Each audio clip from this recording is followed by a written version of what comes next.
Get started? You are recording. Perfect, no pressure. Good evening, Join the everyone. meeting.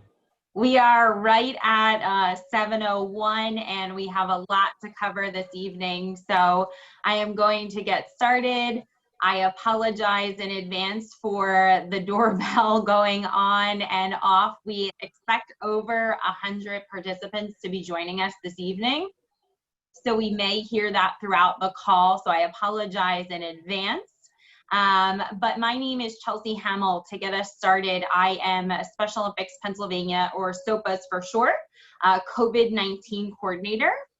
As per the state of Pennsylvania and actually Special Olympics International, again, our headquarters office, we are required to have a COVID-19 coordinator. And that COVID-19 coordinator is to keep current with the phases through the state of Pennsylvania to ensure that we comply with all of the requirements set through the state and monitor for COVID-19 throughout our state. Tonight, I am joined by, of course, a lot of local program management team members, but also quite a few of my colleagues. Just as a friendly reminder, if you could please mute yourself. We do have a lot of people on this evening's call. Thank you so much. So on behalf of, again, quite a few of my colleagues, on behalf of my team to yours, we just want to say thank you for attending this evening's live training. This training is for managers, assistant managers, sports and competition coordinators, training coordinators, and also our COVID-19 coordinators, our potential COVID-19 coordinators. And really the intent, the purpose is to learn about SOPA's return to activities plan. Special Olympics Pennsylvania sent out the plan late yesterday evening. You were sent the complete plan as well as the appendix, again, 2 attachments. Together, those attachments provide guidance on not only training and competition, but meeting and social gatherings, as well as fundraising activities. We are actually offering similar training webinars for coaches and potential COVID-19 coordinators on Thursday and athletes and parent guardians on Friday. The details, including the registration links, can be found in the email sent by SOPA's President and CEO, Matt Aaron, and that email was sent on Wednesday, July 15th. So again, local program management team members, if you can help us by distributing that registration information, that would be wonderful. Our intent is to train as many people as possible. Coaches, athletes, and parent guardians will receive an abbreviated SOPA return to activities plan specific to their role tomorrow via email. So again, just as an FYI to you, they will not necessarily receive the full plan and appendix. They will receive an abbreviated version. And again, that will be sent tomorrow to those individuals. Tonight, my colleagues, who will later introduce themselves quickly, and I will be covering a whole lot of information in the time allotted about our return to activities plan and how we plan to safely allow all of our participants to return.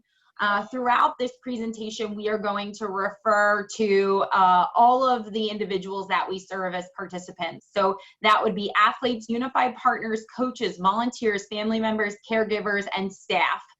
So again, you're going to hear us refer to participants. That is inclusive of everyone that we serve.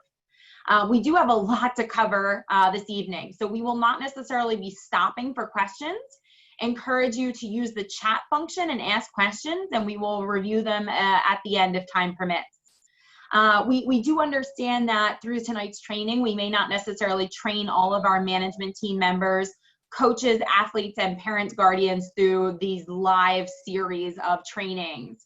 So on Friday, we will be posting all of this information as well as the videos that you'll see throughout this evening so that participants can later read, watch on the COVID-19 page of our website. I would encourage you, and again, as local program leadership members, it's important to know that the virus situation is changing so rapidly, and we anticipate our guidance will continue to evolve. And we will be providing additional resources. So really encourage you to refer again to the COVID-19 page on our Special Olympics website regularly. Mike, next slide, please. Great, thank you. In the month of July, so again, I know we're in the month of July right now, but early July, we conducted what we called a pilot with 5 programs. Those programs were Area M, Adams, Bradford, Sullivan, Lawrence, and Montgomery. The intent was to help us evaluate what was then a draft return to activities plan and protocol. The local programs that participated in the pilot helped us by conducting at least 2 practices. And my colleagues and I learned a lot from being on site, working alongside, again, of course, from a distance, the COVID-19 coordinator, their coaches, and athletes. Again, just a special shout out to those programs. We so appreciate the opportunity and the valuable feedback that those local programs provided to us. It truly helped redefine our plan and tonight's training. Next slide. So I wanted to share this video with you. And again, we have a lot of time spent together. We're gonna try and make this as exciting as possible. This is our first video of this evening. Scott Otterbein is a manager of Montgomery County. He's also a parent of an athlete. And he is also our sports director and head coach for track and field and LDR, long distance running and walking. Some of you know Scott, and some of you may or may not know that actually Scott had contract COVID-19 very early on. Scott has since recovered from COVID-19 and is willing to tell his story and share it with you all this evening. I ask that you please listen into his experience with COVID-19.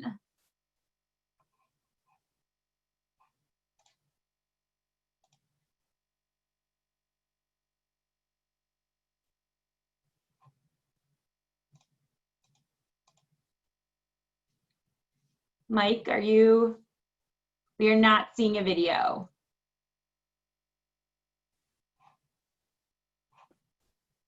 Looks like someone else's screen popped up there.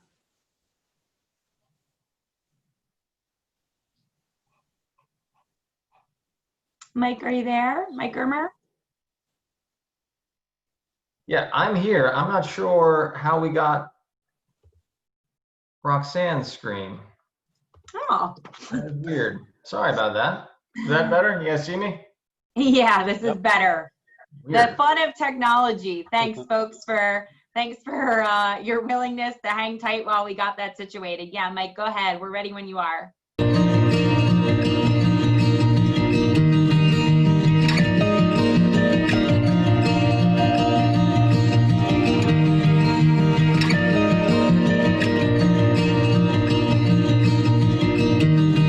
I would describe my health as being pretty good.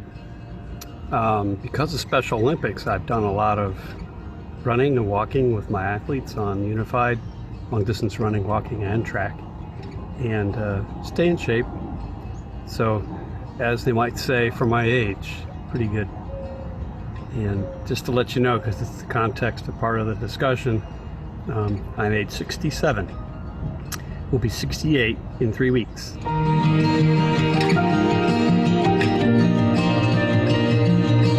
My symptoms first started out as feeling tired, a little dehydrated and headachy. Then I started a little bit of a tiny, brief cough that wouldn't go away. It got steadier, and a real light cough, but pretty annoying. Then the symptoms got worse. Harder to breathe, struggling to breathe, especially at night. No matter how you laid around, you couldn't get comfortable. Very tired, laid flat for about 10 days. And during that time, when it got worse, had a fever and chills, both hot and cold sensations, and more body aches.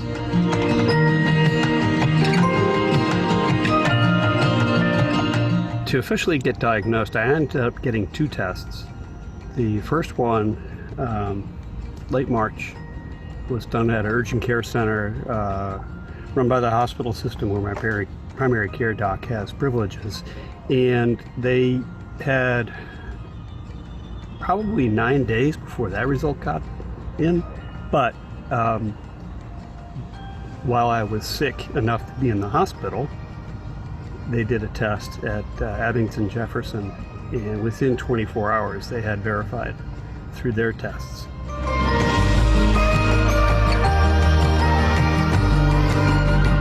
So everybody during this time in March in Pennsylvania was, or at least our area of the state, was under self-quarantine, in essence, in home. As soon as I got these symptoms, I quarantined myself upstairs in my room. My wife and my daughter separated themselves and slept in different parts of the house from me. We used separate bathroom facilities, and since I wasn't eating, I didn't really come down anyway. Then, once I was discharged from the hospital, same thing.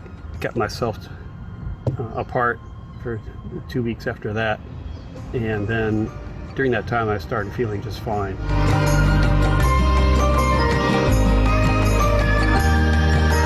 I am fully recovered. The hardest part, besides the headaches, was the really painful coughing that came with it. It was pneumonia during that time, and if you've ever had pneumonia or bronchitis, you know how much it hurts the bones and just hacking away. Fortunately, that was about probably 10 days, and during that time, part of that was in the hospital. I was getting treatment, so it did get behind me by that point. But gosh, during that time, that was the worst.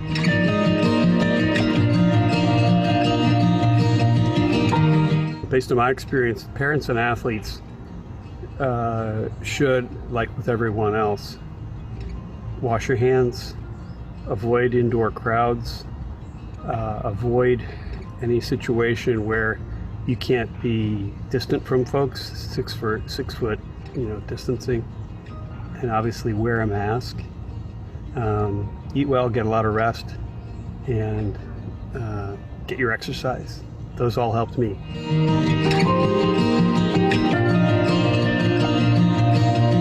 Keep yourself healthy, keep yourself physically distant.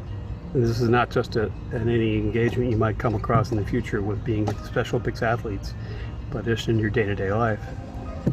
There will be pretty clear behavior and training guidelines that we'll all have for return to practice that will guide our volunteers working with athletes. But same other common sense rules: wearing a mask, washing your hands, stay healthy, eat well, and exercise, and avoid situations where you cannot maintain a distance.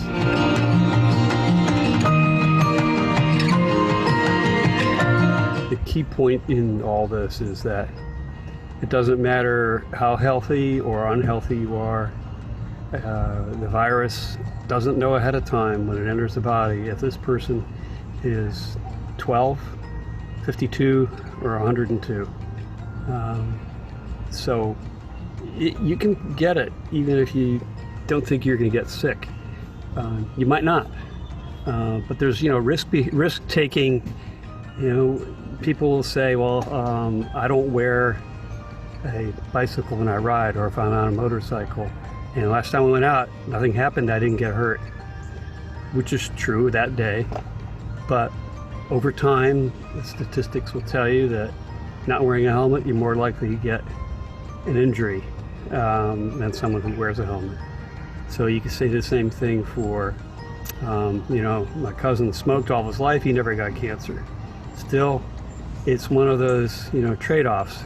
You got to judge for yourself, what kind of risk do I want to accept? So yeah, if you don't wear a mask, you might get away with not getting the virus. On the other hand, you might be having the virus and don't know it.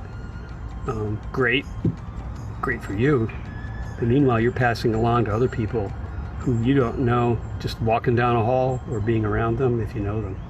So wearing the mask is a two-way venture, and it is worth putting up with during this time, and all the other parts of prevention to go with it, like I mentioned before, keeping the hands washed.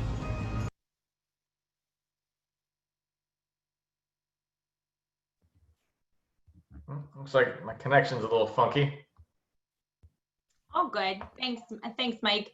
So that was again a video from one of our program managers, Scott, and we hope that his insight was extremely beneficial. We know that it was for us. So we're going to transition and now hear from one of actually the first colleague of mine, which is Bruce Bach. He is our Senior Competition Director. So Bruce, over to you. Okay, thanks. Good evening, everyone. Special Olympics Pennsylvania, like the rest of society, we needed to determine the safest and most prudent way to reopen after shutdown that was caused by COVID-19. After thorough consultation and deliberation, a return to activities plan has been developed, which prioritizes the health and safety of everyone involved.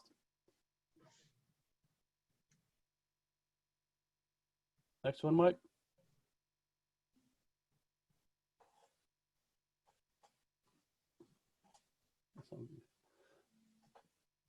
So I'm not sure if, all right. Looks like the connection was a little off there. So when developing the return to activities plan, obviously the health and safety of our athletes was held to the highest standard. Therese Crowley. Join the meeting. I'm sorry about that. The health and safety of our athletes was held to the highest standard and was our #1 priority when developing the plan. When developing this plan, we had to abide by the relevant Pennsylvania state governance, the Center for Disease and Prevention, and SOI guidelines that served as the minimum standards. We were consistently researching and reviewing the most relevant and current medical information that was out there. We want to make clear to all of you that this return to activities plan is continually being evaluated and updated as more information is becoming available.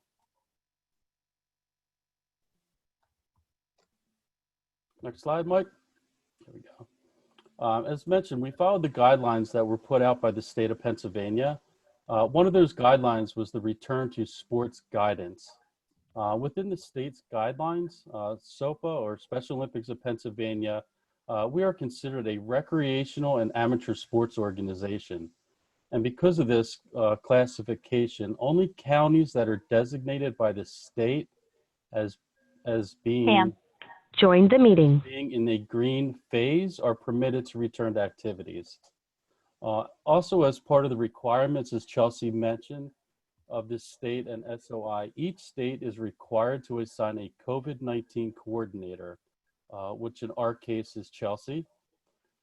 In addition to that, each site is also responsible and required to have a COVID-19 coordinator as well. So for those programs with IUS schools, the pre-K to the 12 school sports that fall under the Pennsylvania Interscholastic Athletic Association, sure, and the Pennsylvania Independent Schools Athletic Association are permitted to resume in counties designated in the yellow and green phases. The IUS schools must follow all policies by each school district and the PIAA as per the state Pennsylvania guidance for sports. So we want to stress the returning to in-person activity is totally optional. A program or site does not have to return to in-person activities if you are in any way not 100% confident.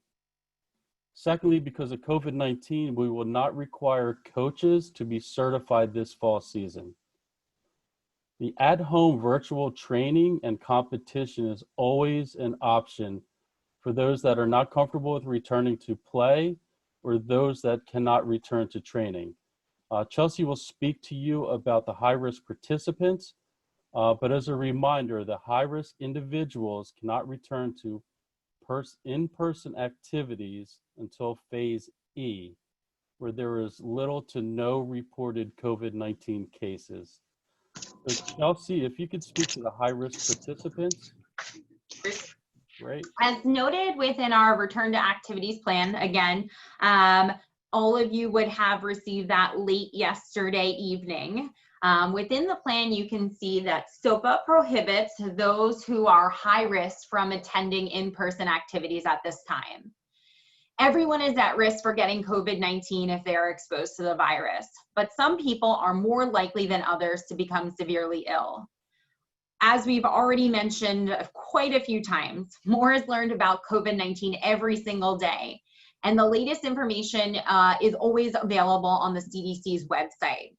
Actually, as of July 17th, just a few days ago, the CDC updated their guidelines and said that the people of any age with the following conditions are at an increased risk of severe illness from COVID-19. The newest being cancer, chronic kidney disease, COPD, immunocompromised state, obesity being a BMI of 30 or higher. You can get BMI by dividing weight in pounds. And Mike, I'm actually going to ask you to pull up that BMI graphic. Thank you so much. So this is a graphic, a BMI calculation graphic that we've developed for you. It will live on our website as a resource to you. Again, there is a formula, and that formula is listed there. We don't expect you to do that formula. Certainly you're more than welcome to do it, but if you click, and Mike, you don't have to, but either of those hyperlinks, it'll bring you to a widget through the CDC website, and it will allow you to do that calculation. So I'm just going to give an example of BMI. So if we had an individual that was, their height was 5'8" and they weighed 210 pounds, their BMI would be 32. At this point in time, that individual would be considered as having a BMI of over 30 and would be not permitted to participate. Going back to the slide, Mike, again, just want to talk out loud those at increased risk conditions. Serious heart conditions. Yeah, perfect. Thank you. Serious heart conditions, sickle cell disease, and type 2 diabetes. So again, those are the conditions in which at any age you are at increased risk of severe illness from COVID-19.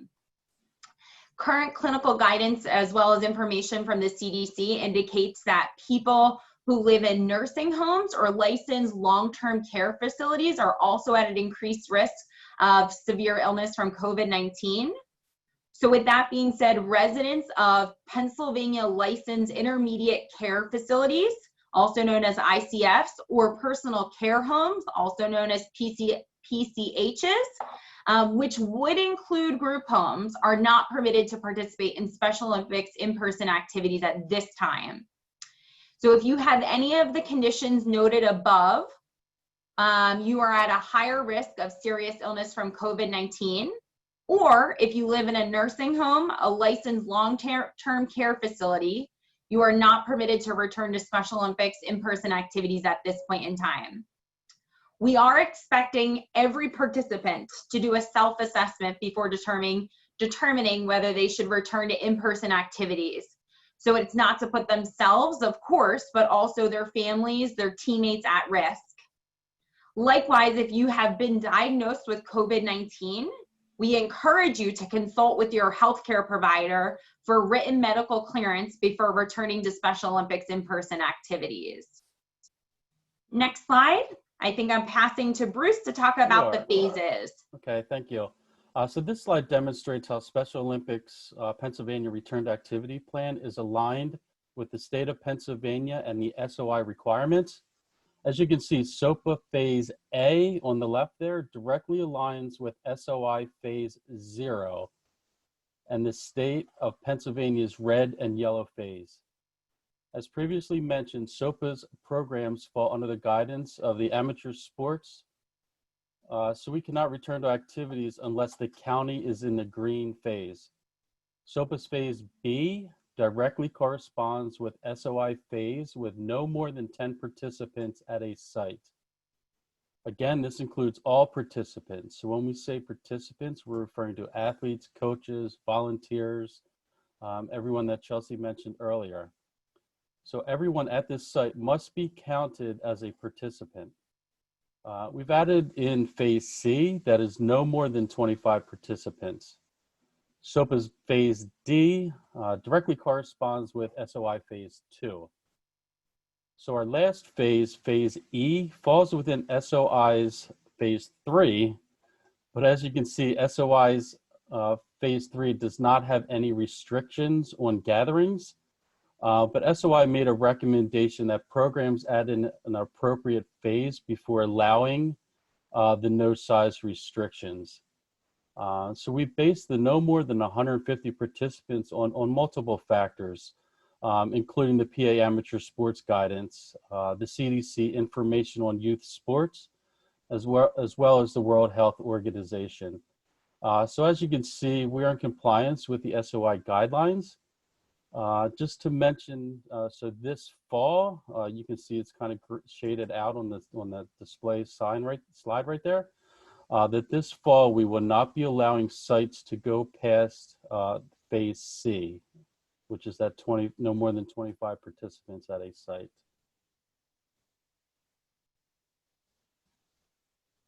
So for any local program or region that consists of more than one county, the local program or region will make the decision with SOPA approval to either allow individual counties designated as green to conduct in-person activities, or wait until all counties within the program or region are designated as green. Also, participants will not be able to cross county lines for in-person activities if their county of residence is not green. So a participant who resides in a county that is in yellow or red will not be permitted to participate until their county enters the green phase. Okay. So we recognize that COVID-19 has created an issue with athletes receiving their updated medicals. So in response to this, we're offering up to a 6-month extension if a medical expires from March 2020 till July 2020 with the following provisions. The athlete hasn't had any major changes in their health status since their last medical. The athlete has not been infected with COVID-19. The athlete does not experience any of the following symptoms at rest during activities. At rest or during exercise: difficulty breathing, chest pain, shortness of breath, loss of consciousness, lightheadedness, dizziness, visual changes, and headache, cough, skipped heartbeats, irregular heartbeat, or any other unpleasant physical symptoms. So any athlete with a medical that expires August 1st or later must provide a new medical. So we've communicated all this with the athletes through our visa system. So the athletes should be aware of this. But if not, please reach out to us. But that is our athlete medical. So Chelsea is now going to continue with the presentation, and she's going to talk about the COVID-19 coordinator responsibilities. So Chelsea? Thanks, Bruce. So the COVID-19 coordinator is the point of contact for a site. All questions related to COVID-19 are directed to the site COVID-19 coordinator. All participants must be provided the COVID-19's contact information. The COVID-19 coordinator is responsible for a lot of different things. They are responsible for educating participants on high-risk conditions, risk of participation in general, requirements that anyone with symptoms must stay home, requirements for in-person activities, and which would of course include PPE, hygiene, physical and social distancing. The COVID-19 coordinator is responsible for registering the site through the registration and advancement form. It is a requirement that the COVID-19 coordinator have home computer access with internet and a basic understanding of Google products, which we would include both Google Forms and Google Sheets. Prior to returning to any Special Olympics Pennsylvania activities in phases B through E, All participants are required to complete a COVID-19 participant code of conduct and risk assessment form, which provides information and guidance on assessing the risk and acknowledging that participation within Special Olympics could increase the risk of contracting or spreading COVID-19. We will show you this form actually on in a few slides. In the meantime, it's important to note that the COVID-19 coordinator's responsibility is to ensure that the forms are submitted prior to the start of the activity. Additionally, the COVID-19 coordinator is responsible for enforcing any participant who is high risk is not permitted to participate. Again, in the next few slides, we'll talk about exactly how you would know who is high risk based on the COVID-19 participant code of conduct and risk assessment form submission. The COVID-19 coordinator is responsible for setting up a screening space that of course maintains physical distancing, a minimum of 6 feet. They are required for asking the screening questions and also conducting the on-site measurement of a temperature using a provided thermometer. The COVID-19 coordinator will instruct parents and caregivers to remain on-site in their vehicles until the screening process is complete. The COVID-19 coordinator will record all names and results and contact information on a screening and tracking report form and submit it to SOPA within 48 hours at the end of the activity. It truly is the responsibility of the COVID-19 coordinator to report any concerns about the safety of continuing activity, such as a spike in the number of newly reported cases in the county. To SOPA's COVID-19 coordinator, we have created really a consortium of resources for you to be able to track COVID-19 in your county, which is the link that is mentioned on the PowerPoint presentation. Because of the time allotted, we don't necessarily have time to click all of the hyperlinks, but these are all wonderful resources, again, that you can find on our COVID-19 page on our website. Next slide. I am now going to hand it over to a colleague of mine, Gina Reed, our Senior Field Director. Gina? Thanks, Chelsea. As Chelsea mentioned, the COVID-19 coordinator starts the process for establishing a new training site or for establishing a site for any types of meetings or social gatherings for their local programs. The COVID-19 coordinator from each site is responsible for submitting the training registration and advancement form. And the purpose of this form, as I said, there are a variety of different purposes, but it's to request permission to host a meeting or social gathering, to request creating a new training site, or to request to advance a training site to the next phase. It is the responsibility of the COVID coordinator to submit that form. Once the form is submitted, a SOPA representative will respond to that request within 48 hours. The first response will go to the program manager. The field director will reach out to the program manager once we receive those requests to just endorse with that program manager that they are in agreement with that training site and the COVID-19 coordinator. Once we receive the endorsement from that program manager, we will then reach out via an email again. The field director will reach out to the COVID-19 coordinator that submitted the form, as well as the manager with a final decision with that site request. It is important to note that the request needs to be submitted prior to any training, and that no training or activity may begin until you receive notification from SOPA with regard to that request. If you have any questions specific to that form, you can reach directly out to your field director. Mike, would you mind pulling up the form?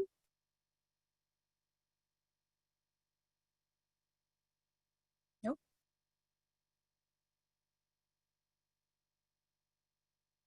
That's okay. Working on it. I'm not expecting that. Give me a second. That's okay. I can kind of talk through the Yeah, form links and itself. grades. The form Good. itself is pretty intuitive. It really will just ask for your name and your contact information. It will have at one point in time an option that you will need to select whether you are completing the form to request for an event or social gathering as a new training site or to advance to a new phase. The way that you answer that question will determine as far as how we are moving forward with the approval process. Initially, if this is regard to a training, of course, it's for a new training site. As mentioned, in the fall, we are only training in competing in phases B and C. Phase B is the initial phase that we will be moving into effective August 1 if you choose to move forward with training. And that phase does start with 10 participants. Once you have completed training for a full 3 weeks, you can request to advance to phase C. But again, in advance of that transition, you do need to request a new submission of that form as well as gain approval. And that approval will come from the field director.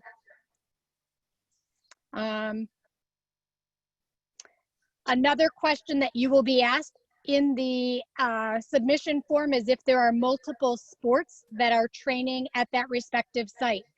An example would be if you were training at a park and you had bocce and volleyball training at that facility.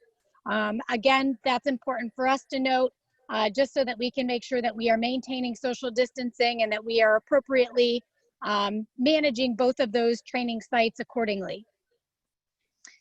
You'll be asked to identify how many participants.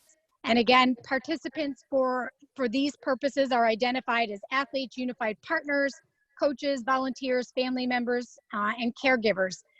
It is important that you are mindful of spectators, that they are not associating with your training group. We do want to be very careful with the numbers that are included as our groups. Once the form is officially submitted, as I mentioned, we will get verification from the manager initially. And then once we get endorsement from the manager, we will send that final approval to the COVID coordinator that was identified and that did submit that request and copy the manager. Chelsea is going to review some additional information. As I mentioned, this is the first form that COVID coordinator is responsible for. And this just gets you started in the approval process to get a training site or an activity site up and running. Thanks, Gina. Mike, next slide. I don't know if we can try and pull up this hyperlink, Mike. I will start talking, and if we can, great. If not, it's all good. But Gina had mentioned, and I had actually briefly mentioned too previously, that all of our participants are required to submit what we are calling a COVID-19 Participant Code of Conduct and Risk Assessment form. It is a Google form. Actually, you can now see it on your screen, which will require the individual signing off with what we would call an e-signature. And Mike, you can just scroll down as I'm talking. All participants will be asked for their email, their program name, their phone number, and their participant type. Again, athlete, unified partner, coach, volunteer, etc. They will also ask, the form will also ask for the site location, and if applicable, sport. As Gina had mentioned, this is for any activity, so it may not necessarily be just a sport. As you can see here, it does say meeting/social gathering. The form will then ask very specific and pointed questions. The hope is that the individual understands the risks associated with participating, and they agree to the following guidelines that are outlined within the form. And again, the intent is to ensure that we have everyone acknowledge the risk associated with participation. You must click yes in order to be allowed to return to training. So Mike, if you don't mind, go back. So again, this is the form. What we're gonna now do is actually show you a video. In that video, we'll talk out loud the form itself. So you may have seen some of the questions in the form. The video is gonna talk out loud all of the yes questions that we are asking of our participants. Mike, if you don't mind.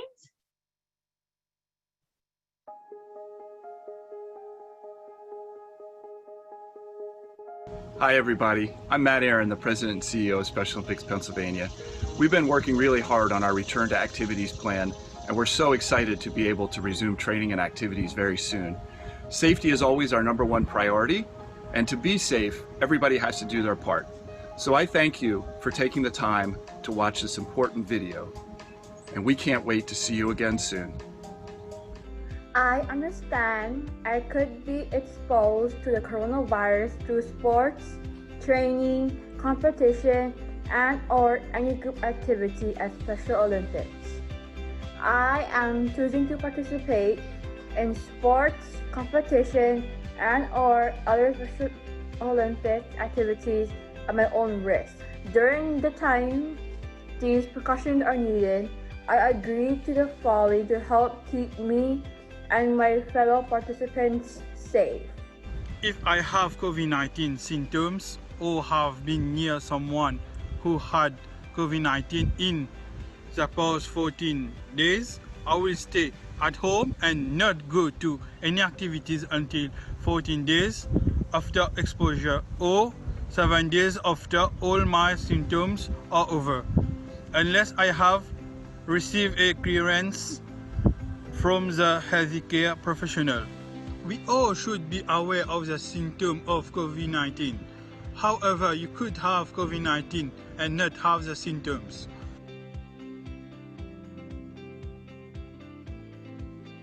So, people could spread COVID-19 to others by the air of the respiratory droplet and not even know they had COVID-19.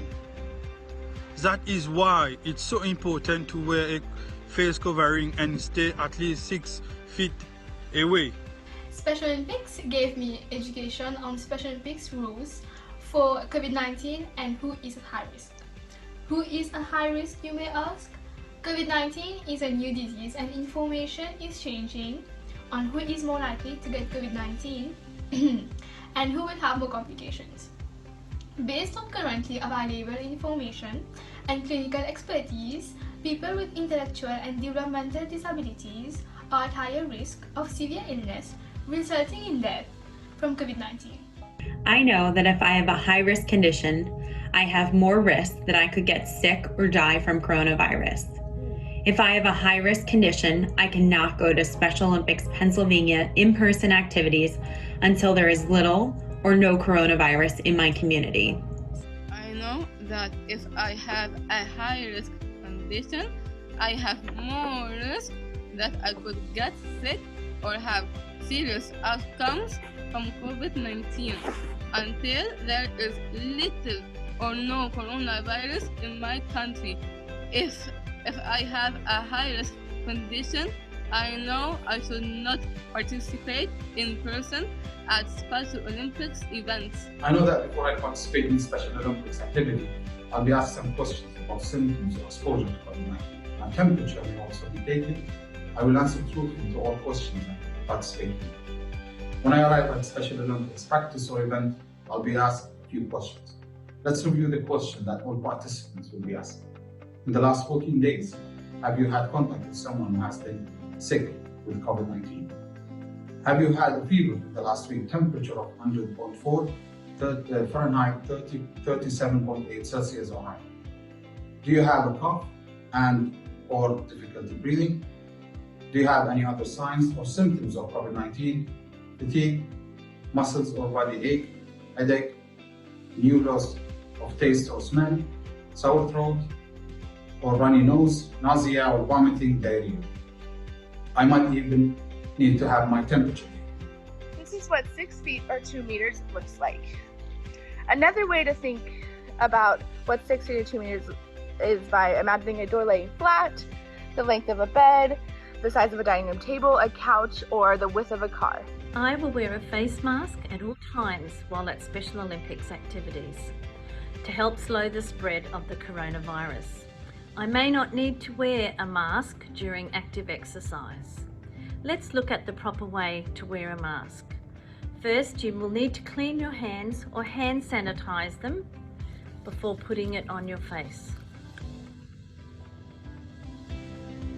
Make sure the mask covers your nose and your mouth and hook it over your ears. When you remove the mask, make sure you don't touch the outside of the mask. Unhook it like that. I will wash my hands for 20 seconds or use hand sanitizer before any Special Olympics activities. And if I cough, sneeze, go to the bathroom or get my hands dirty. Let me show you the 6 steps to effective hand washing here. First step, wet your hands. Second step, apply soap. Third step, wash your hands for 20 seconds.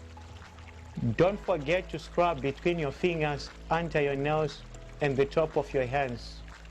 Step 4, rinse well with the tap running water. Step 5, dry your hands. Step 6, turn off water with paper towel. I will avoid touching my face and will cover my mouth when I cough or sneeze and immediately wash my hands after. I will not share water bottles or towels with other people. I will only share equipment if instructed to. If equipment must be shared, I will only touch the equipment if it is disinfected. Join the meeting. I will not go to any in-person Special Olympics event until 7 days after my symptoms end. Also, I will go to my doctor and get written clearance before returning to any sport or fitness activity. The risk of infection, not necessarily serious illness, with COVID-19 is higher for people who live or have recently been in an area with ongoing spread of COVID-19. If you traveled or plan to travel to a state other than Pennsylvania or a country with an ongoing spread of COVID-19, you must notify your training site COVID-19 coordinator. The training site COVID-19 coordinator will immediately refer to the Department of Health website. If the state or country listed under COVID-19 information for travelers, then you must quarantine for 14 days upon return. The same notification requirement applies if you traveled or plan to travel to a yellow or red-phased county in Pennsylvania. The training site COVID-19 coordinator will immediately refer to the Department of Health website. If the county is yellow or red on the COVID-19 early warning monitoring system dashboard, then you must quarantine for 14 days upon return. I understand that if I do not follow all these rules, I may not be allowed to participate in Special Olympics during this time.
Thanks, Mike.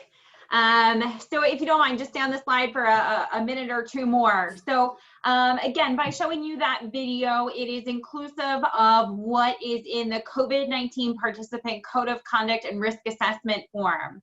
I had mentioned earlier that we, in that form, were asking participants to identify if they were high risk based on the previous slide in which I had mentioned those underlying health conditions. So if a participant responds and say that they have one or more of the high risk conditions when they submit this form, the response will be documented on the screening and tracking report form. We have not yet talked to you or showed you that form. It's to come. But the field director, again, depending on which region, your appropriate field director will specifically follow up with that participant to let them know that based on their high risk status, that they will not be able to participate in in-person activities. The field director will not only reach out to that individual, but they will copy the COVID-19 coordinator for that site and the program manager on the correspondence to the participants. I saw a question that arose in the chat, which was what happens if a participant does not have internet or computer access? So all forms must eventually be entered electronically. If a participant does not have access to submit electronically, then they must bring a completed paper form to the first activity and provide it to the COVID-19 coordinator upon arrival. Again, it'll be up to that COVID-19 coordinator to review. If for whatever reason, and I shouldn't say for whatever reason, if that participant denotes on that form that they are high risk, then that conversation has to happen in person. They are then sent home from practice. So that's why we really want to encourage everyone to submit electronically in advance of. Next slide, Mike.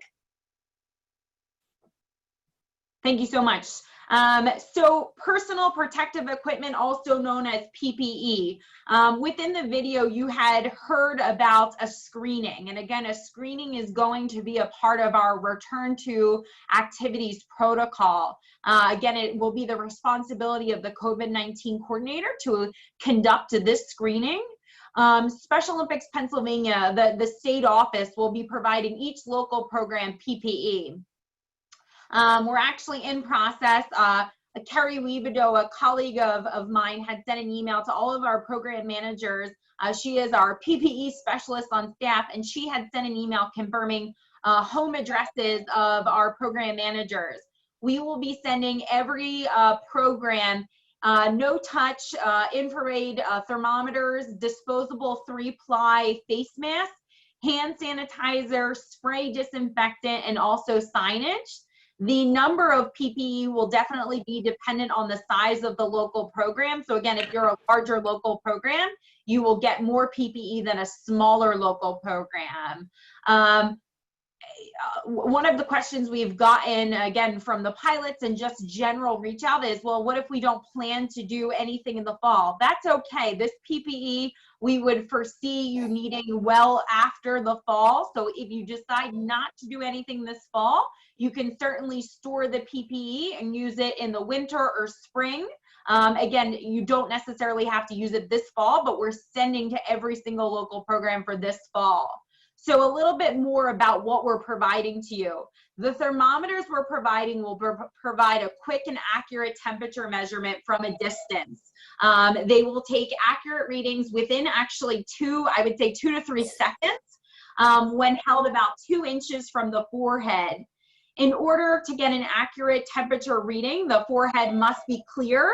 There must be no hair on the forehead, so you just need to move hair if that is the individual must move their hair if that's the case.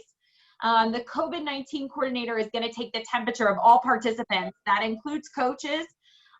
When participants arrive, the COVID-19 coordinator is going to record the participant's temperature, which was taken. And this will be what is recorded on the screening and tracking report form. Participants are required to wear face masks when they are not engaged in a sporting activity, unless it jeopardizes their health. We will provide a limited number of disposable, again, 3-ply disposable face masks. We expect participants to bring their own to practice or to the social gathering or to the fundraising event, but we will have a limited quantity on hand in case someone forgets theirs, a strap breaks, something of that nature. Each local program will receive hand sanitizer and spray disinfectant. Of course, participants should use hand sanitizer. Join the meeting. Participants should use hand sanitizer when arriving to the training site, if they were to sneeze, if they were to cough, anytime that they change activity, and of course, before departing the site. The COVID-19 coordinator will spray disinfectant at the end of the activity to disinfect anything that participants came into contact with, or if there was something that was shared. The disinfectant that we got is a simple spray-on. It needs to air dry for 5 minutes to remove all germs and risk of contamination, but there is no scrubbing. There is no need to touch the item. It is a simple spray. It sits for 5 minutes and it will air dry. Lastly, and again, this was something we learned thanks to our pilots, is each local program will be provided 2 enter and 2 exit signs, which will have icons at the very bottom to reiterate how to maintain a safe environment. Next slide. So we're gonna watch a quick video. It's a 4-minute video. I hope between my colleagues speaking and these videos, we're keeping you engaged. We're about halfway through. Hang tight. So this is gonna provide you with an overview for traveling to an activity, as well as the on-site screening process, which again is the responsibility of the COVID-19 coordinator. Not sure why there we come on video. In order to safely return to activity, Special Olympics requires that participants wear a mask if on public transportation, such as a bus, trolley, subway, or if carpooling with someone not living with them. If Special Olympics is providing transportation, face masks must be worn during travel, and maintaining a physical distance are required. Prior to entering any activity, practice, event, or gathering, all athletes, coaches, unified partners, volunteers, family members, and caregivers must participate in an on-site screening. It is important to take the necessary steps to create a safe on-site screening area.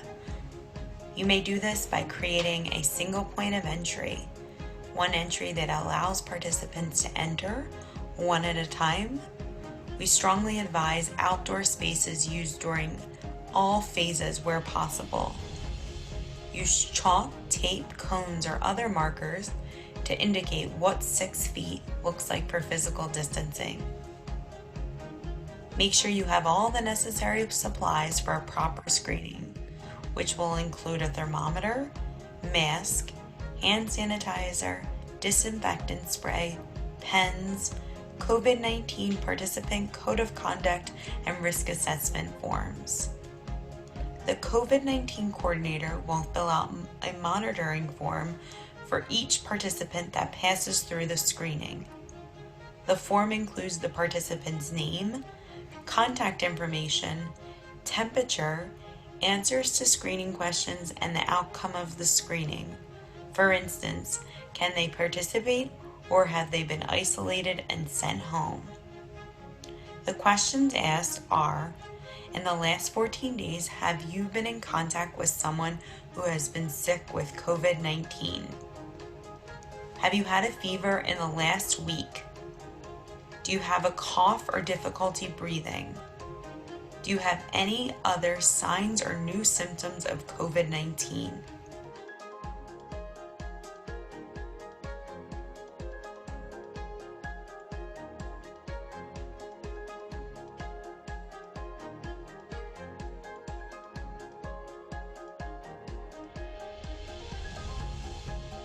If participant answers yes to any of the questions, they must be isolated from the group, sent home, and instructed to contact their healthcare provider. Participants who are found to have COVID-19 symptoms must wait 7 days after symptoms resolve to return to activity, or must provide written proof of physician clearance to Special Olympics to return to activities. Participants who test positive for or have COVID-19 must provide written medical clearance before returning to sport and fitness activities. After answering the screening questions, you will conduct on-site measurement of participants' temperatures using a thermometer, preferably a non-touch thermal scanning one if possible. If there are any concerns about a fever, the participant should not be allowed to remain on site. If high, you may retest the participant after 5 minutes to ensure temperature is accurate. Record all names, results, and contact information using the template provided and keep in case needed for contact tracing or reporting. For more information on Special Olympics Return to Activity Protocol and Safety Guidelines, visit www.specialolympicspa.org.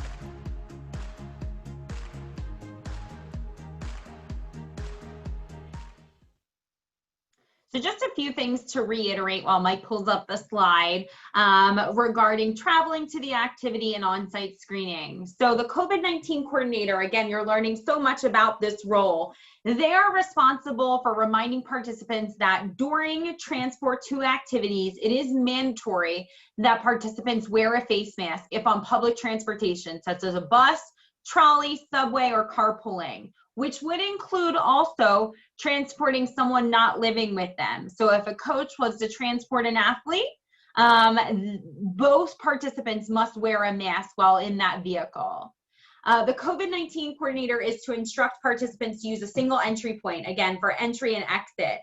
The COVID-19 coordinator is to ensure that there are staggered pickups and drop-offs. Of course, we don't want large groups of people congregating.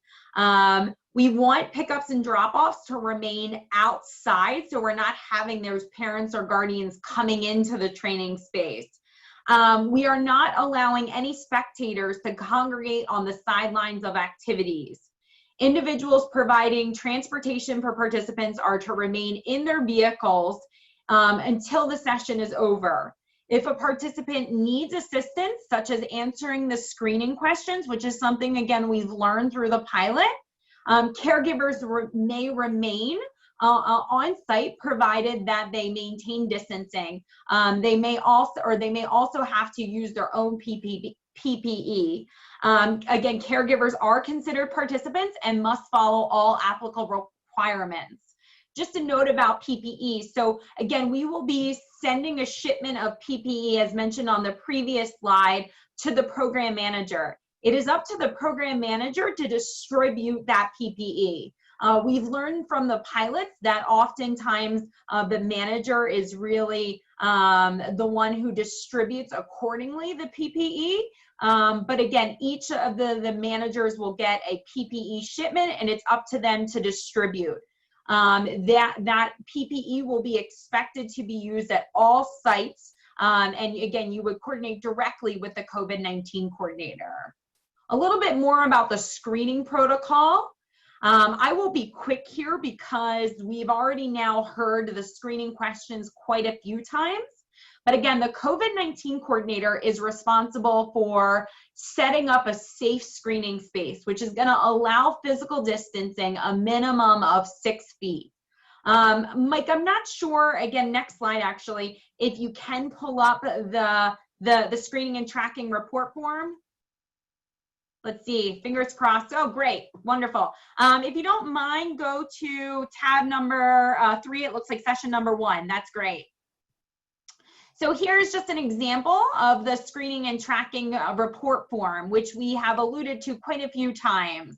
So again, what this form is going to do is going to allow you to collect the contact information of the participants. You're going to identify what type of participant they are. Again, staff, athlete, volunteer, etc.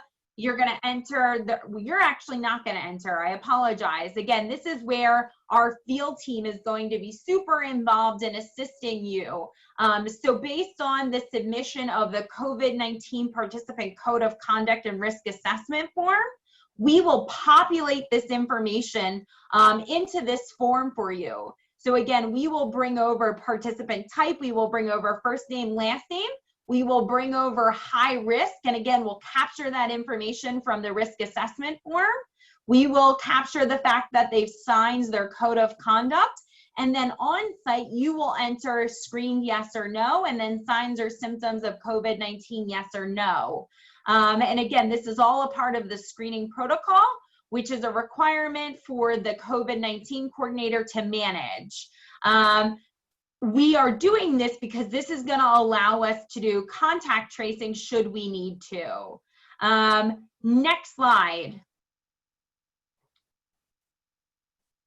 Next one, Mike. While that loads, this slide is going to talk about symptoms and positive tests of COVID-19. So participants who are found to have COVID-19 must wait a minimum of 7 days after their symptoms resolve to return to Special Olympics. Or they must provide written proof of physician clearance to Special Olympics in order to return earlier than the 7-day minimum.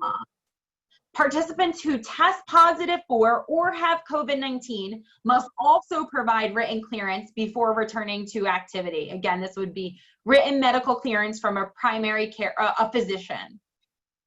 If participants have tested positive or have been diagnosed with COVID-19, they must provide that proof prior to returning to in-person. If someone at a site had tested positive or been diagnosed with COVID-19, then the site itself must shut down for a minimum of 14 days. And again, that's to allow everyone at that site to self-quarantine. The COVID-19 coordinator would then resubmit the form that Gina had mentioned, which was the site registration and advancement form, to resume their activities.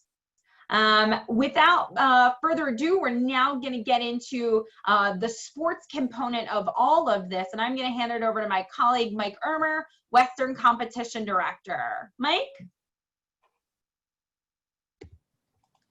Actually, Chelsea, this is Teresa. I'm going to be taking over this one. Teresa, I'm so sorry. Well, I'm handing it over to my wonderful colleague, Teresa. All right, so I'm Teresa Amatoro, Central Competition Director, and I will be walking through the next couple of slides. So Mike, if you don't mind hitting that video for us. Preparing the venue to safely welcome Special Olympics participants is vital for the return to activity. Arrive early to prepare the space. Start by ensuring the venue is disinfected or sanitized, especially the bathrooms and other high-touch areas. Wear disposable gloves for all tasks in the cleaning process, including the handling of trash. After sanitizing the space, set up signage that reinforces proper hygiene procedures, physical distancing, and the wearing of personal protective equipment, or PPE. Post signs in easy-to-understand language with visual cues in highly visible locations, like entrances and restrooms. These signs should describe how to stop the spread of germs by properly washing hands, following physical distancing guidelines, and explaining how to properly wear a cloth face covering. Also, make sure hand sanitizer and/or hand washing facilities or stations are available. Lastly, set up a single entry with screening and a single exit area, which means there should be one entrance into the venue and one entrance out of the venue that allows participants to be at least 6 feet apart. For more information on Special Olympics Return to Activity Protocol and Safety Guidelines, visit specialolympicspa.org or consult your local program.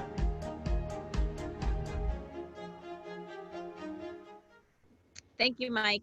It's important for the coaches to make sure that they're setting up a safe training space. So we have listed here a few of the important requirements as you prepare to do that.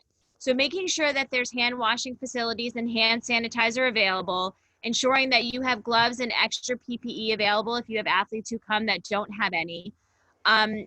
Ensure that there's plenty of signage explaining COVID-19, that we're maintaining the physical distancing. As the video mentioned, just making sure everything is cleaned and disinfected regularly and that we're having the one-way entry and exit to help maintain that physical distancing. We found through the pilot program that it's important for those who are setting up the training space to arrive at least 30 to 45 minutes prior to the start of practice to make sure there's enough time to set everything up. Another very important thing to remember is that as you have athletes who are coming early to practice, they can't help you set up the space because that would cross-contaminate some of the equipment that you're using. So it's important that the coaches and the coordinators are there setting up, getting everything ready, and just making sure that the space is appropriate for when your athletes arrive. Also important to make sure that you're not putting out any sports equipment in advance. As you have athletes arrive, just not having balls out that they pick up and kick and throw around. So keep making sure that that stuff stays apart and separate until the start of practice. Next slide, Mike. If you can start that video for us. As a coach, you have a critical role in ensuring the safety of your participants. It is necessary to adapt some of your coaching strategies to lead safe practices under Special Olympics' new return to activity guidelines.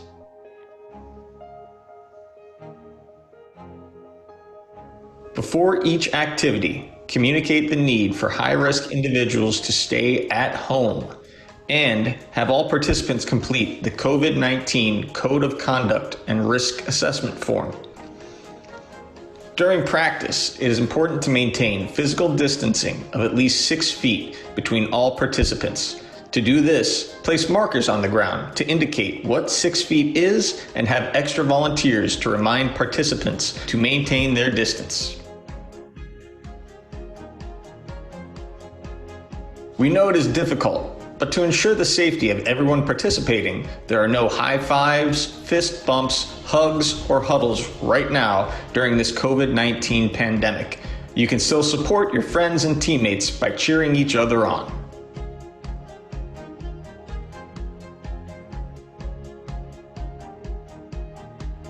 All participants should come to practice with their own supplies and cannot share masks, water bottles, towels, or uniforms. In phases C, D, and E, the use of shared equipment is allowed but should be limited. All equipment will be disinfected between each use. Wear face masks throughout activities, including arrivals and departures. Do not touch the outside of the mask. Do not scratch or touch your face. Masks do not need to be worn during active exercise. However, if sneezing, coughing, or yawning without a face mask on, participants should cover their faces with a tissue or elbow, not their hands, and throw away the tissues and wash their hands immediately afterwards.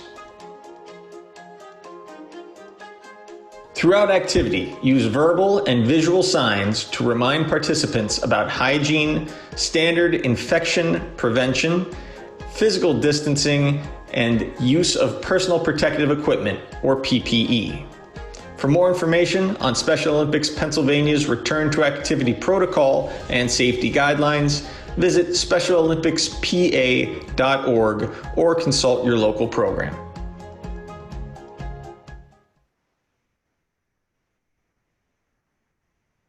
Thank you, Mike.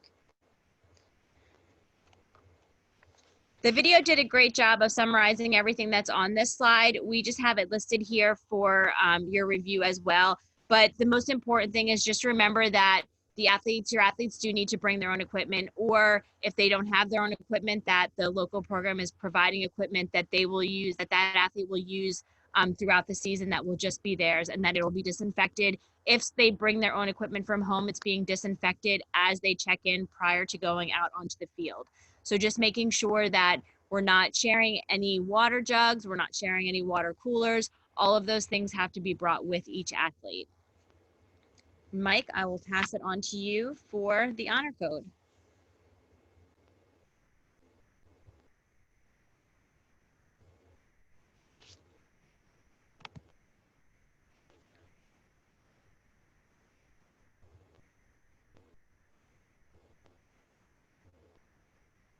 Sorry about that. I was on mute. So one of the things that we are doing with the virtual games is we are debuting a virtual honor code. This is kind of in lieu of the honest effort rule or the maximum effort rule. So there's a couple high points here. This will be shared with all of the coaches and all of you. So the honor code, the intent is to give the athletes one attempt to record their competition score when it's done in person. Providing multiple attempts to try to submit a better score violates any kind of integrity of virtual competition. Want to make sure the coaches are following and enforcing the competition rules for each sport, which includes any kind of violation or illegal activity that might occur. We want to make sure that that is being enforced by the coaches. A big one, and I'll reiterate this again a little bit later, is we want to make sure they have the athletes using the same course, field, court, equipment, whatever it might be. We're going to have two sets of scores that come in. One will be for divisioning, and then the second will be for their final scores. So we want to make sure the easiest example is like a 1,500 meters. If the athlete is running on, a 1,500 meter course that they run all the time, and it's got a couple hills in it, we want to make sure that they run that course for divisioning and for their final scores to make sure it is the same performance for all of the scores that we're going to ask to be entered. And we'll get into that in a little bit. And we also want to make sure when we're submitting these scores, they're exact. Okay, they're detailed. They're down to the precise format that we're going to have you guys enter scores in. That'll all be explained maybe a little bit later, but certainly also when we get to the entry information. We want to make sure everybody's following all the virtual competition guidelines and standards that we'll provide, meet all the deadlines for submissions, ensure the athletes have the proper equipment and practice facilities so they have the best opportunity to succeed. I'm going to go a little bit into the phases now. So Bruce explained these earlier. I'm going to go a little bit more in depth to a couple of them. Phase A, it's what we're all in right now. It's all virtual. Everybody's staying at home. Everybody was in red or yellow, or we haven't been cleared for phase B yet. So there's a prevalence, there's community transition occurring, stay-at-home orders, no public gatherings. Phase A, everybody's experiencing it now. We are working on developing nationally, actually internationally, and within Pennsylvania, a virtual training and competition situation available for high-risk individuals who might not be comfortable in returning to in-person activities. There'll be more details of that coming up. It's getting close to being done. Fitness as a sport is something that they're working on internationally. Internally in the state, we're working on virtual training and competition opportunities in some traditional events. There'll be more guidelines coming out for that. When we move into phase B, when you guys get cleared for it, there's still clusters occurring of the virus. We're going to restrict the local gatherings to 10 people or less, and individuals at high risk must remain safe at home. The sports that we're going to be focusing on, we've talked through the fall sports as a staff. We have a fairly firm grasp. We're going to continue. We're going to offer individual sports, bocce, LDRW, powerlifting, roller skating, both artistic and speed. For team sports, we have got, as of right now, 2 levels of skills. There's going to be no actual team competition because that would probably violate, so many of our CDC guidelines. So we've got 2 skill levels for flag football, volleyball, and soccer. We've got sport guidelines that we may, if we have time, we'll reference. If not, we will certainly go deeper into those on the coaches call later in the week. Those are also available on the website. I know the link was in Matt's email yesterday. When we get into the winter, and this is a bridge that we haven't really crossed yet because we've been so focused on these fall sports, but we are planning on the individual sports, where we think it's safe. Alpine bowling, again, a lot of conversation around bowling right now. Cross-country skiing, snowboarding, snowshoeing, speed skating. Floor hockey will have a level 1 and level 2 skills. Figure skating's good. Hopefully we're coming out of this in the spring, but we're just preparing for everything, but we'll be offering all the sports: athletics, golf, level 1 and 2 tennis, probably not traditional tennis in phase B and C. Basketball and softball will have level 1 and level 2 skills, and gymnastics and equestrian, since they're judging sports, we're going to do a couple different things with all of those judged sports. But there'll be guidelines coming out on all of those. Fall sports, we've got them good to go. The other ones we're still working on developing a bit. So competition, like I mentioned, phase B, we're all virtual for competition. Local, sectional, state, we're virtual, nothing in person as of yet. There will be, like I mentioned, individual and team sport skills competitions in the virtual phase. So the way we'll do it is about 3 weeks prior to any competition, the coaches will submit scores to the competition directors. They will occur at their local training site. We'll division the athletes. I'll get into that in a second. I'm sorry, the honor code for virtual competitions will ensure fairness. And again, if a county is redesignated, so rolled back into yellow or red, they will go back into phase A. And we're working again on those virtual training opportunities for these traditional sports. So in divisioning, the coach about 3 weeks ahead of time will submit scores, qualifying scores, entry scores, whatever you want to call them. We'll take those and we will follow the same standard divisioning process of ability, age, and gender to develop the divisions for each of the events. And that's where I mentioned it earlier in the honor code. So if an athlete runs on a 1500 meter course, we want them running on that exact same 1500 meter course from divisioning to finals. So they run it, they'll get that, if they run the hilly course in 8 minutes, they run the hilly course again in 7 minutes, 50 seconds. If an athlete runs a flat 5 or 1500 meter course in 8 minutes, they come back for the finals. They run it, in 7:55. Those 8-minute times on the same course are equivalent, so they'll be divisioned together. That's why it's imperative in this honor code that athletes are competing on the same kind of course, equipment, field, whatever it might be. So we're comparing their own scores, apples to apples, when we go through competition. So again, phase B, virtual competitions will be for local, state, and sectionals. Athletes will compete in their assigned division, so they'll get their divisions assigned. They'll compete back on that course that they did their training and their entry level on, their entry score on. They'll turn that time in and we'll be able to award them appropriately on their place of finish. We'll post the final results online the day of the scheduled virtual competition. We're working with our committees already to develop this format for Fall Fest and the sectionals. And then we will send out awards to the local program managers to distribute to the coaches, to the athletes, based on their place of finish. So it's a little bit different. Virtual summer games was awesome, but we're trying to make the fall, now that we've got a little more headway, lead time going into it, it can be an actual, meaningful awarding Special Olympics competition. Phase C, so if we're going from phase B, which was 10 or less, phase C, we still have sporadic cases occurring. Everything is going to look pretty much the same as phase B, except we're going to bump up that cap to 25 people or less. Still, individuals, high-risk individuals, have to remain safe at home. So as I noted, really all we're doing with phase C compared to phase B is we're bumping up that participation to 25 or less. Same format, same sports for phase B. As far as competition and divisioning goes, it's all this virtual format. Important to note, this virtual format will be available throughout this whole return to play. So if we move into a phase later that I'll describe, and the coach, the athlete, the management team doesn't feel comfortable moving to in-person activities, we will always have this virtual format available for all of our competitions.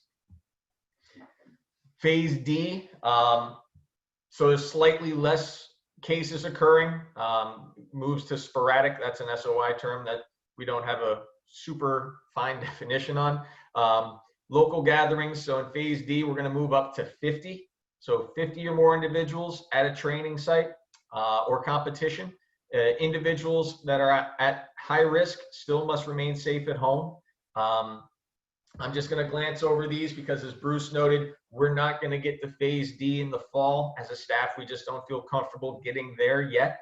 But when we get into phase D, there will be some in-person competition opportunities allowed at the local level. State and sectional events will still remain in that C virtual, B, C virtual kind of format. But we'll start to allow some local programs, competitions occurring. There'll be no overnight competitions, and it'll be pretty heavily monitored to maintain 50 people available at a particular site. So, at the bocce venue, there's only going to be 50 people allowed, and that includes spectators. So we didn't feel that was enough to hold a state or sectional competition yet, but at the local level, we certainly think we can. And then moving on to phase E. So in phase E, there are no reported cases. However, the virus still exists. There's not a vaccine yet. There isn't a cure yet. But the mitigation, the spread of the virus has been reduced considerably. So there are no reported cases locally. So now we're going to bump it up another level where local gatherings are going to be restricted to 150 people or less. Public facilities are open. At risk, the high risk individuals are allowed back to participate in person. So like I note, in-person competitions can be conducted, 150 participants. That includes spectators, fans, whatever it might be, 150 at a single facility. We still want to make sure there's sufficient space for adequate physical distancing. We're working on developing this still, but there'll be strictly staggered schedules to make sure, at a basketball venue, there aren't more than 150 people in there at a time. Competition in person will be offered at local, sectional, and state. We will still have the virtual option available. Sectionals and states, we're still going to not allow overnight travel. So we're going to have to make some adjustments. That's all stuff that's still hot in the oven cooking. We've got some ideas about how to kind of work our way around that. But I just wanted to, so phase E and D are kind of, we have a plan. We know what we're going to. We have a structure to it. There'll be some changes as we go along, but we do have a plan to get up to 150 participants later in this cycle. So with that, I will pass it back over to Teresa. Thank you very much. So as we begin our return to practice, coaches and athletes will be required to train under the guidelines that are outlined here in our return to activities plan. The sport and the competition coordinator will continue to process all of the required entry information as they typically have done for in-person competitions. And as we get closer to the fall season and we're sending information out, we'll be able to provide more detailed information of what that looks like for you. During phases B and C, athletes who compete in individual sports will have an opportunity to compete in modified games. During phases B and C, athletes who compete in team sports will have an opportunity to compete in either level 1 traditional or level 2 advanced skills competitions. Additionally, there will be unified events will continue to be offered in sports that have had a unified option in the past. Next slide, Mike. So Mike touched on this a little bit earlier, but just in a simple form for you to look at, these are the team sports that will be offered during phase B and C. Again, there'll be a level 1 and a level 2 skills competition for each, and we have them here for you. This will be shared on our website as well once we move further along in the process. Go ahead, Mike. For the long distance running and walking and powerlifting, you're not going to see very many significant changes in the process. Those will run as they typically have in the past. The important thing to focus on for both of those sports is going to be your physical distancing and your safety practices, but nothing as far as the competition itself will change. We are going to offer roller skating for the fall sectionals as well as we have typically done for Fall Fest. There will be 2 options. There will be an artistic level 1 and level 2 skills that will be offered for roller skating, as well as a speed option for roller skating as well. For individual sports, the one that you will see a change in is bocce. Bocce participants will compete in a modified game. Games will be conducted in 4-frame matches. Each participant will roll 4 balls towards the polina. The participants will not alternate ends, and all frames will be played from one end of the court. The scores will be compared to others across the state for placement. We're going to be offering competition for bocce in singles, doubles, and unified doubles for the fall. And then what we've done is we've created sport-specific guidance for each sport that's being offered for the fall. We've included direct links here for your convenience. Each sport guidance has the necessary sport information, such as the number of allowed participants, the coach's responsibilities, the requirements for training. We've included sample plans, descriptions of training and competition, as well as breakdown of skills for you. We've also included a data collection form for each of these that you can use during your training practice sessions so that you can gather all of that information and keep that. In addition to the sport-specific forms, in each of these guidances, we've included the general paperwork that's going to be needed at every training site. So this information is going to include any PPE information. It's going to include a copy of the honor code for you, the COVID-19 information with signs and symptoms, and the risk assessment form. So all of those main forms that you're going to need, you'll find within each of these sport-specific guidances. And as Mike stated earlier, we're going to be going over these in detail when we have our sports calls next week and the following week. So before I turn it back over to Chelsea, we do have a link here for any return to activities questions. We understand that this has been a lot of information that's been given to you. It's going to take you time to really go through it and read through everything, really grasp the things that we're asking of you and some of the things that are changing for the fall. So what we've done is we've created this question Google form that you can go in at any time and drop your questions in there. What we're going to do is we're going to take this and we will use it to answer all of your questions. So we'll create a question and answer that we'll share out with everyone before the end of the week with any questions that have been dropped in here. And then we'll also use this to gather a frequently asked questions that we will be able to put out on the website for future review. So as you're going through everything, feel free to utilize this form, drop your questions in here, and then we will make sure that they get to the correct person on this team that has been working so hard to put this plan together. And we'll make sure that we get all of your questions answered and shared out with you in a timely manner. And with that, I'm going to pass it back over to Chelsea to wrap everything up for us. Thanks, Teresa. It looks like we may have shared one of our friends' background. So Mike, I don't know if you just want to stop sharing just so we're not sharing somebody's, it looks like somebody's phone. Great, thank you. I think we were actually going to, I believe we have some time and may have not necessarily answered all of the questions that were put within the chat. So I'm not sure, Michelle, if that's you or if it's Mike Irmer or someone else on the team, but is going to kind of delegate questions accordingly that we have not yet answered.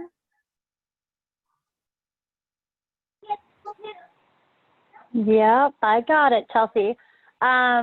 Okay, so there was a few questions that came in the beginning. This will be for you, Chelsea, as far as the high risk, and for particularly group homes. So just clarifying that group home athletes are not able to return. And then kind of on that as well, some had asked about smaller group homes that may just be like 3 to 4 people and also a shared support home. So I guess what kind of qualifies a group home?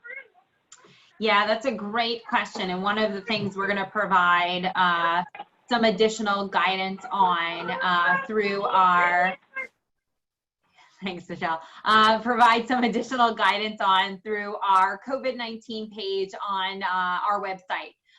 So we have gotten a lot of questions, again, just in the past few days. What are those homes considered? So we've gotten definitions through the Department of Health, and we actually found a really great web page actually through the Department of Health, which lists all of those personal care homes and group homes. So we will make all of that information available to you again on our website on Friday. But again, the CDC guidance right now would include group homes. If you're unsure, again, before Friday and you would like an answer or resolution, feel free to reach out to me directly and I can share that resource with you in the interim. But again, it will go on our website on Friday, and just some better definitions. Again, we tried to keep the high-risk fact sheet to a page, so we couldn't include everything. So that will later, again, be shared on our website.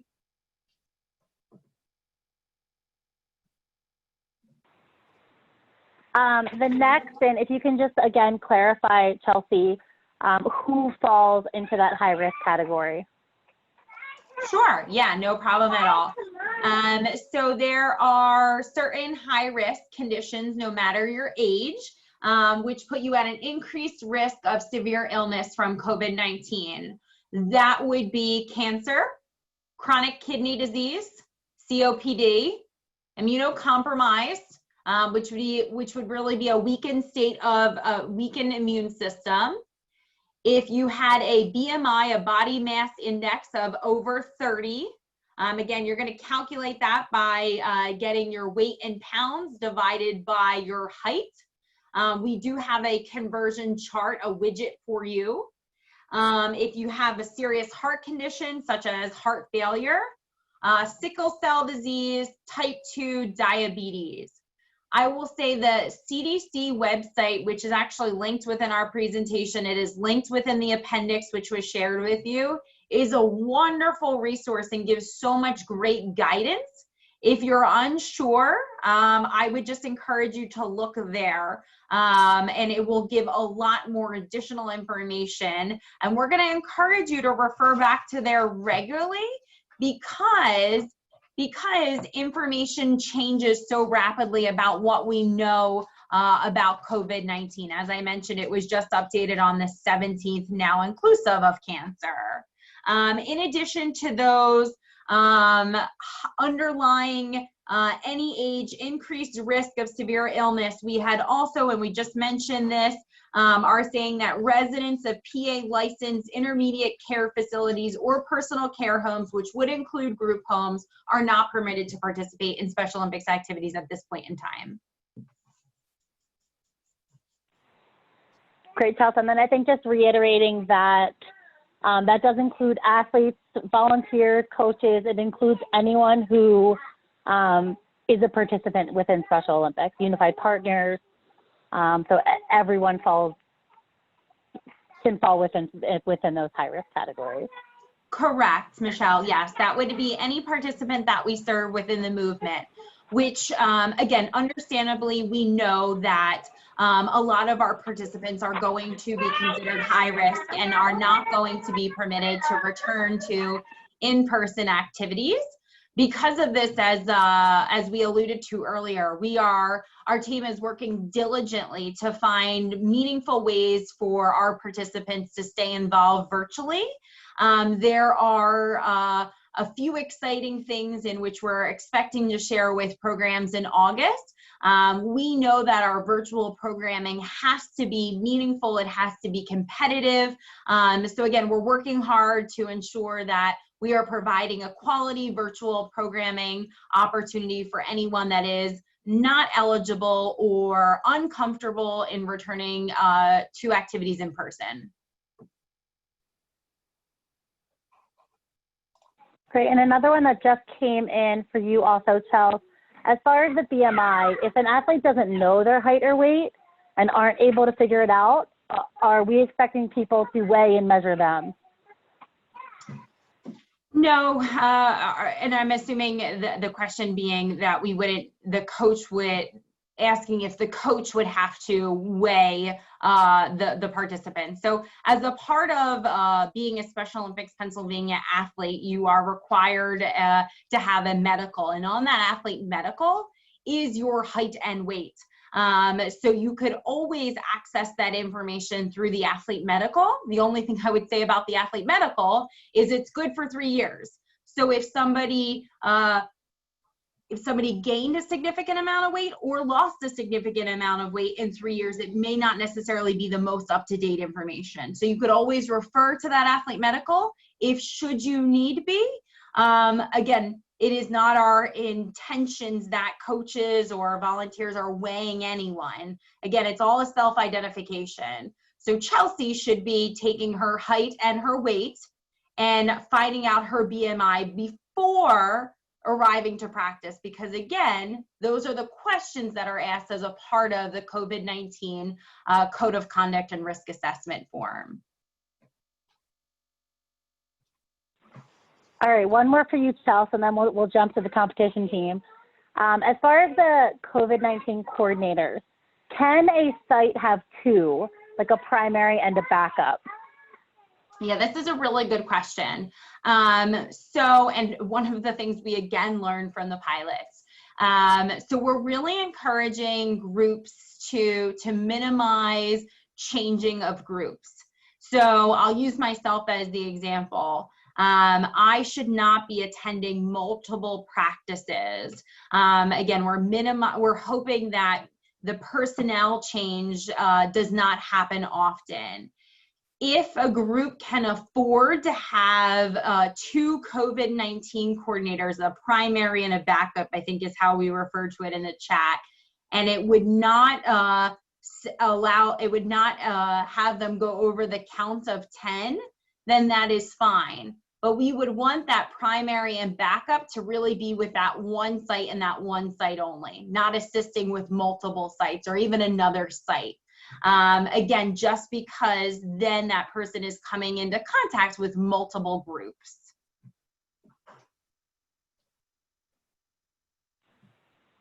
Okay, great. So we'll jump down to some kind of facility competition related questions. So the first, and Chelsea did answer it in the chat, but what if there's not an exit and an entrance into a field space? There's only kind of one way in or out. And the answer that was put in was, where possible, we want to set that up. Clearly, that's not going to be possible everywhere. So in those cases, just ensuring that all participants are maintaining an appropriate social distance when entering and exiting. So you might have to stop some people, let some people in, and then let some other people out, as opposed to them kind of passing each other closely. Another one that came up, and Chelsea, you did indicate this is something we'll have to add, but as far as injuries occurring at practice, is there a protocol to follow if an athlete is injured or has a medical emergency at training? Yeah, it's something that certainly is a great question, Shannon, and credit to you. It is something that is not currently written within the plan, and again, something that I believe is an easy addition. Want to vet with our team and make sure that we're all comfortable in the guidance, but certainly it'll be an addition to the plan. And that's why I would reiterate what I had mentioned earlier, which is the guidance is going to continue to evolve. So it's wonderful that you read through the attachments that you got yesterday, but after this week, it's best that you refer to our website, because that's where the most up-to-date information is going to live. So again, Shannon mentioned a great opportunity for us to add in something to the plan, which we likely will. We're not going to resend out everyone a plan. We're just going to encourage you to go back to our website. So Shannon, long story short, I don't have the answer for you. I appreciate you bringing that to our attention. We'll rectify and make sure we add into our plan before 8/1. All right, just a few more here. And again, I would encourage you, if you have any questions, to type them into the chat box. Will individuals be DQ'd if not following the honor code? So Mike, I'll take a crack, and I had answered in the chat. If there are large discrepancies between the initial entry scores and the final scores that were entered, we will contact a coach about it. Again, just to make sure there wasn't just a mishit key upon entry or something like that. But we're really, we need to trust and kind of put the faith in the coaches that you're submitting appropriate scores. Again, you're taking all of this at practice. You're kind of the one responsible for managing. So that is currently how we plan on managing those situations. Mike, did you have anything to add to that? No, that's pretty much spot on. Yeah, I mean, we'll give it a check over when we get it. If anything jumps off the page, we'll reach out and for clarification. If it's anything like egregious that continues, as a staff, we'll discuss it. But you guys are all pretty good. I mean, we really don't run into many issues, so I think we'll be all right. Another that came in from a few people, what are the plans for nationals and qualifiers for them? So at this point, Special Olympics North America and the local organizing committee are still planning to host the 2022 USA Games down in Orlando. Those timelines have not been postponed at all at this point. As far as the qualifiers, we did intend on Fall Fest this year, 2020, to be the qualifier for that event. We are able to push it to next year, so we have kind of officially postponed, and we'll talk about that more on all of our coach-specific calls starting next week. But the new fall qualifier will be fall of next year, so 2021. And we are kind of working together as a team now, but we'll determine how qualification will work for events moving forward if we're not able to be at in-person competitions. Fall is really the only one that we'll be able to extend into next year. All of the final applications will be due as of December in 2021. So if anything changes, again, we'll keep our managers and sport and competition coordinators up to date on that.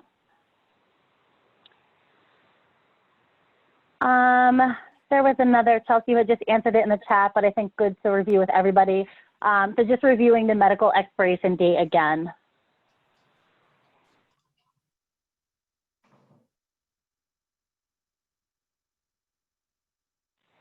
Chelsea there? I think you're on mute. Sorry, Michelle, I thought you were going to answer it. Yeah, I'm happy to. So, yeah, Terry, great question. So we are providing a 6-month medical athlete application for participation, aka medical extension. It started March 2020 and will go till July 2020. Again, July 2020 was when the last county in Pennsylvania went green. So that's when the extension will go until. So really, if your athlete medical expired in July, and again, you can answer no to any of, or to all 3 of these questions, you would have an extension until December of 2020. Athletes that have a medical expiring March 2020 to March 2020 to July 2020 have been updated via VSIS. As I mentioned to Terry via the chat, the SOPA monthly update will include this verbiage, as well as it'll be on the home screen of the VSIS One homepage. So again, all of our managers, assistant managers, and of course database coordinators will be updated with this information.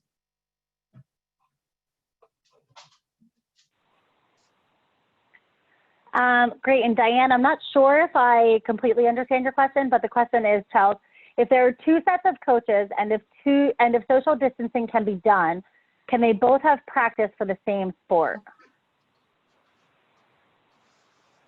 If there are two sets. Do you mean of at the same site, Diane? And you could unmute if you would like, just to clarify.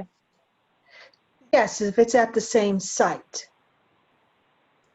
So you're just saying, can there be 2 coaches at the same site? No, if we have 2 sets of coaches, can they both have a practice at the same site if social distancing can be done? Yeah, so great question, and certainly something, and again, sports team, correct if I'm wrong, but let's say you have a soccer field and you have 2 teams on opposite ends of the soccer field. That is certainly allowed as long as each of the teams have their own space. The groups do not come into contact with each other. Again, they have their own entry, exit. They do their own screening process. They each have their own COVID-19 coordinators. It's really its own site. They just happen to share a field that is allowed. And again, I think we foresee this happening. Again, they should just manage as own entities, as their own entities. Michelle, team, good with that response? Okay. Yep, that's great. Cindy asked, will there be competition for athletes training virtually? Yeah, so Mike Irmer touched on this a little bit in the Phase A conversation. There will definitely be some virtual competition offerings for those who are training at home. So the National Committee is working on kind of a fitness as a sport model, which is something we will definitely be rolling out. We've also been working with a team to investigate at home sport-specific training and competition models. So more to come on that. August is our target date right now to kind of roll out more details on the Phase A aspect of the plan.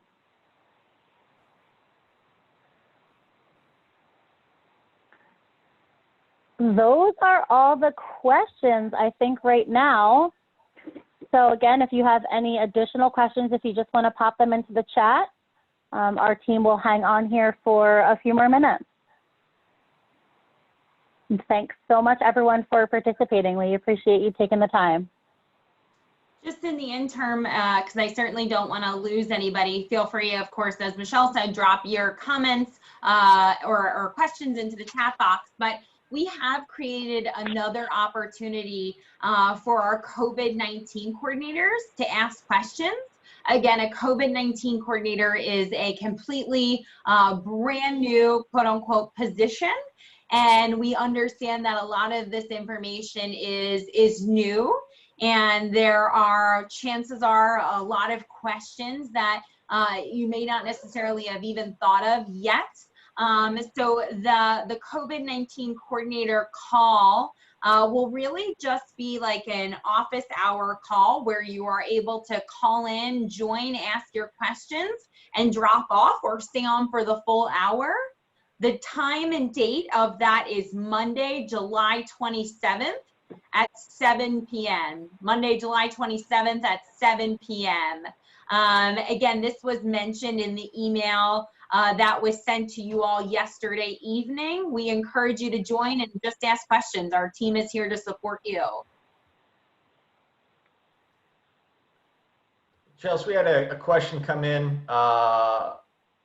about floor hockey. So yes, Crystal, according to what you read, the floor hockey team sport, only skill levels will be offered to practice. Is that correct? Yes, in Phase B and C, we are offering only skill competition. So level 1, and we actually have a new level 2 skill that's being developed.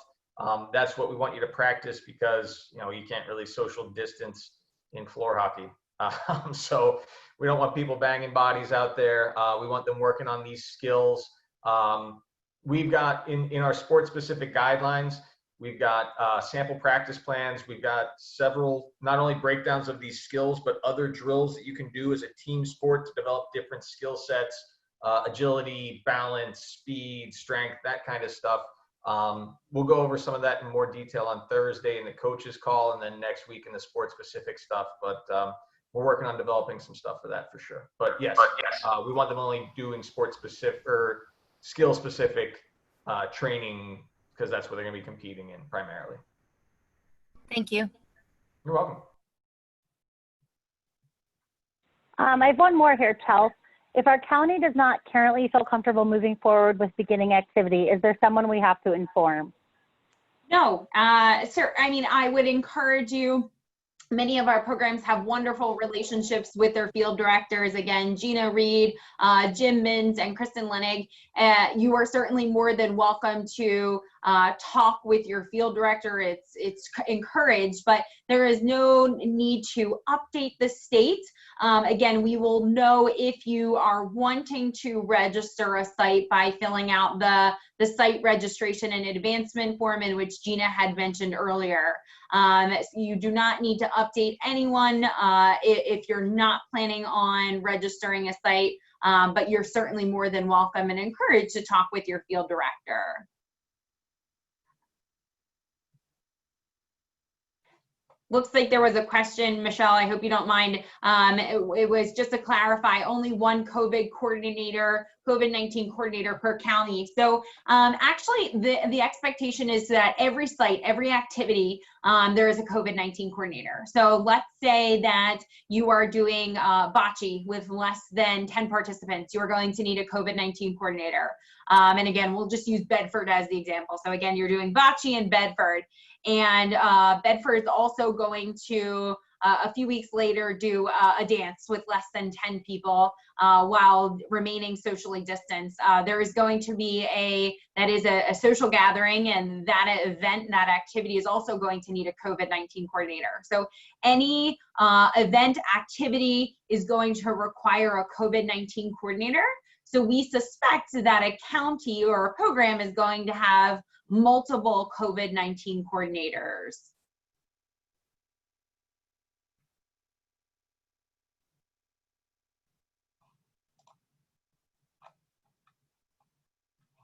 Well, let me please wrap things up with just a few minutes. One more question. Lester, you beat me. So Lester's question is, how will we submit training numbers? It's a really good question, Lester, and a question that actually we reached out to our international headquarters office on for some guidance. We initially anticipated, at least for the fall, not necessarily asking programs for their fall numbers, as obviously there was no training. We are trying to figure out with our international headquarters how they would like us to manage the other seasons. So we don't necessarily have that answer. A colleague of ours reached out. We're still waiting on an answer. As soon as we know more, we will certainly update our programs. So we in the chat, we heard a lot. We saw a lot of thank yous. And again, our team just wants to say thanks to you all. We know that this returning to activities looks very different than what we are all used to. So again, from my team to yours, just thanks for helping us ensure that we are providing the safest opportunity available to all of our participants, and ensuring that health and safety of all participants remains as the most important aspect of returning to activities. So again, we encourage you to continue to reach out should you have any questions. I would encourage you start with your field director, and they will pipeline your question accordingly. As you can see, a lot of our staff is involved in safely returning to activities. So start with your field director always. And again, we can't wait to work with you. Should you have any questions, don't hesitate to reach out. Again, just to reiterate, we are doing a coaches training and encouraging interested COVID-19 coordinators to attend that training. It is this Thursday. And then we are doing an athlete and parent guardian training on Friday. All are welcome to attend any training. But again, we are specifically asking for our COVID-19 coordinators to join Thursday night's training webinar. All of the information will eventually, again, by Friday, be on our website, and that is the place in which we're encouraging you to go to and refer to. One last time reiterating that we have created an additional opportunity for COVID-19 coordinators to ask questions to our staff. That'll be on Monday, July 27th at 7 p.m. Thank you all for this evening, your participation and just willingness to learn about our return to activities plan. Again, we look forward to the opportunity to allowing participants to safely resume to in-person activities. Thanks all, stay well, and we hope to see you soon. Bye-bye.